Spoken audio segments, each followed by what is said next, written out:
Hey everyone, it's Ann here, and today, if you're watching this the day that it goes live, it is May 3rd, and we have just been seriously rocking the blogosphere, whatever you want to call it, for the last 3 weeks. I have been pumping out to you some of my best and most really personal content, and I hope that you've enjoyed it. I hope that you've taken the time to peek at all the goodies that I have for you.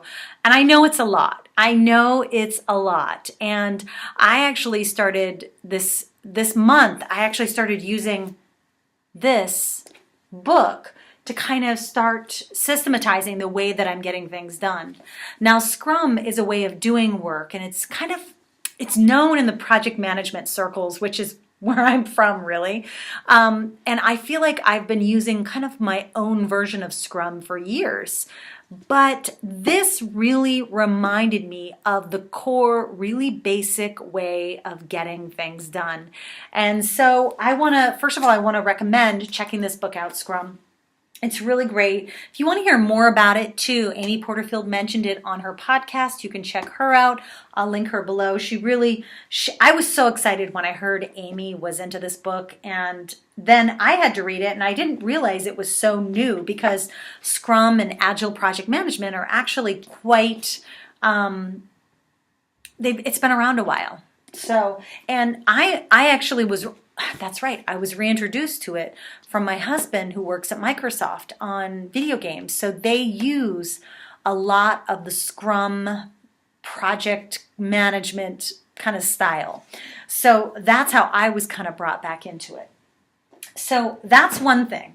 The second thing related to this whole getting things done, I wanted to talk about launch exhaustion.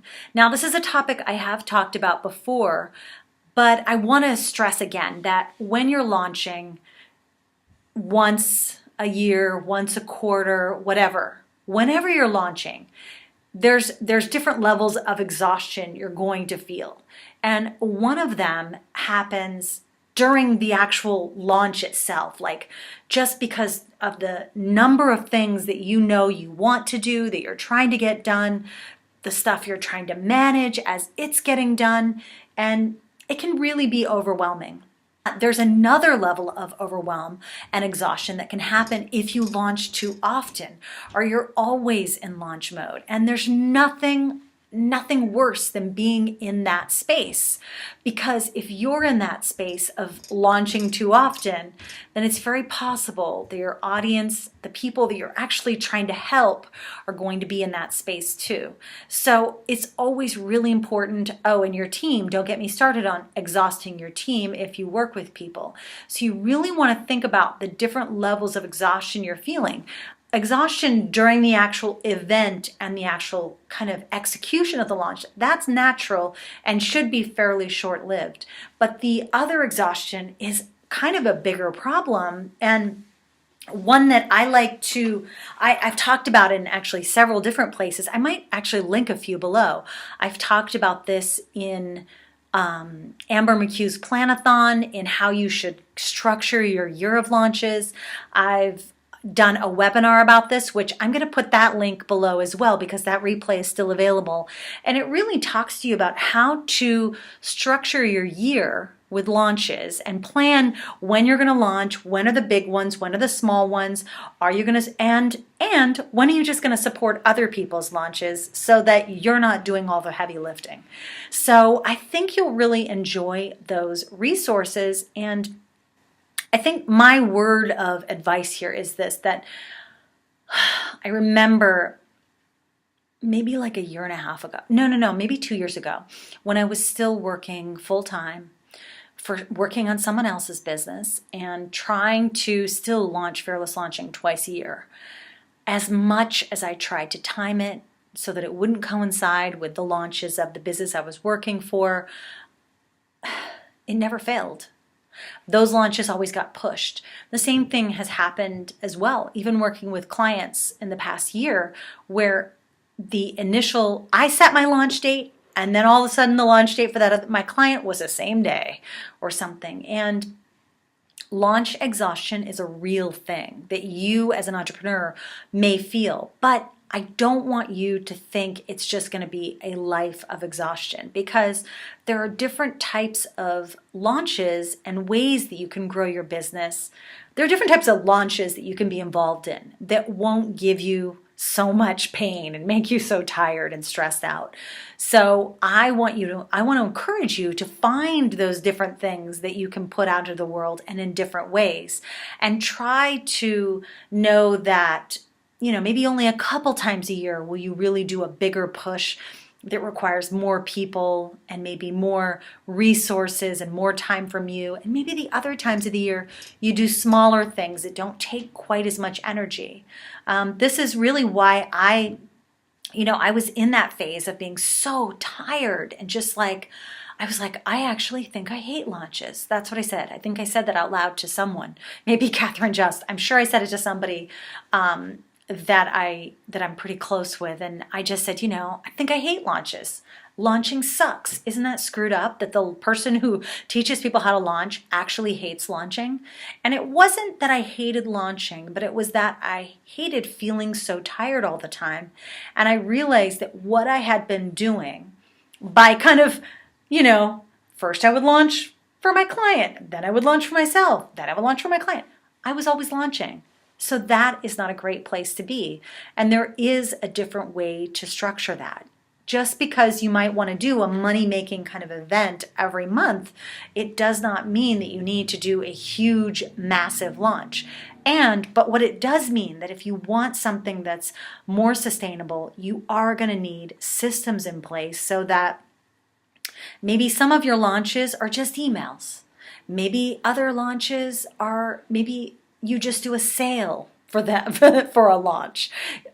Maybe sometimes you're just supporting someone else, so you're an affiliate. There are many different ways to launch, even within your own business. So if you notice, there are many people who only launch their biggest programs once a year, and they spend the rest of the year promoting and working on various smaller kind of bursts with their other products. I'm thinking specifically of Marie Forleo, who launches B School only once a year, Laura Roeder, who launches one program once a year, and then has her other programs that are always available, as well as her software Edgar. And we also have like Amy Porterfield, and there's a bunch of other people that do have a program that maybe they launch once a year, but then they also have systems built so that they can be promoting, let's say, a smaller price program in a more evergreen way, so that they can always be kind of launching that, or it's always turned on. So I'm not going to lie to you and say that launching, that you're going to get there overnight, because you're not. I am still working on my own evergreen backend for the launch walkthrough, because that is a to-do list that gets emailed to people. If you purchase it, it's basically like a launch to-do list. Prompts are emailed to you daily so you know what to do. And then in theory, at the end, you will be ready to launch. Sometimes the lessons take more than a day, so it's not an exact science, but in theory, after the 30 tasks are complete, you are then able to launch. So with that, I've been doing kind of like an evergreen style launch, where every now and then, every few months, I turn on Facebook ads for the sample of that program. And next week, I'll talk to you more about the launch walkthrough and how I've set that up, because I do think having those types of more evergreen, always available products helps support you doing the bigger launch. So I hope all this has made a little bit of sense, but I wanted to give you that behind the scenes on, launching can be pretty exhausting. And there are, I'm happy to share the tools personally that I use to make sure that I don't get too crazy. But I won't lie either. I get crazy. I get mean, I get cranky, and I get beep. I get really B. Let's just put it that way. And you just do your best to kind of warn people who are going to feel the brunt of that that's what's happening. But it doesn't have to be that way for more than a few days or like a burst at a time. And I have definitely felt a lot more even keeled since not having to juggle other people's launches with my own. So here's what I'd like you to do right now, because talking about being exhausted and really exploring what you've got going on are two different things. So you can also go down to any of the resources that I mentioned. I would highly recommend checking out the launch exhaustion webinar. It is an on-demand webinar, so you sign up for it, you get it right away. I think I did it last year in 2014, so it's still fairly new, but it is very foundational and will help you structure your year. And you don't have to have it perfect, and you don't even have to stick to it, but it'll at least help you spread things out throughout the year so that you know how you can launch and that you don't have to pack everything into every single month. All right. I think that was it. All right. Thank you so much for watching. I really appreciate you listening. My goodness. No, seriously, if you're not subscribed, head on over, click the subscribe button right. Actually, you don't even head anywhere. Just click right here or somewhere, like there or like over there. And I will see you next week. In the meantime, make sure you head on over to the blog, because there's lots of great information over there about how you can launch your next product, your next service, your next whatever. Okay, I'll talk to you later. Bye-bye.